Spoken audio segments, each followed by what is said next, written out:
তখন ওই দিন শাহনাজ আপু মান্না ভাইয়ের সাথে শুটিং করছিলেন। তো মান্না ভাইয়ের সাথেই ওনাকে বেশি শুটিং করতে দেখতাম আমি। মান্না ভাইয়ের সাথে উনি জুটি হয়ে অনেক ছবি করেছেন, রুবেল ভাইয়ের সাথে জুটি হয়ে ছবি করেছেন, কাঞ্চন ভাইয়ের সাথে জুটি হয়ে ছবি করেছেন, আরও অনেকের সাথেই জুটি হয়ে ছবি করেছেন।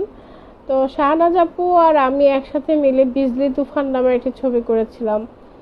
আরেকটা ছবি করেছিলাম মেবি জোরজার মুল্লুকতার, এরকম একটা নাম হবে ছবিটার। আমার আসলে এখন নাম মনে করতে একটু সমস্যা হয়, এর জন্য আমি সবার কাছে ক্ষমা প্রার্থী। আমার ভক্তরা অনেক সময় নাম বলে দেন, যে এই নাম, আমি অনেক সময় নাম ভুল করি।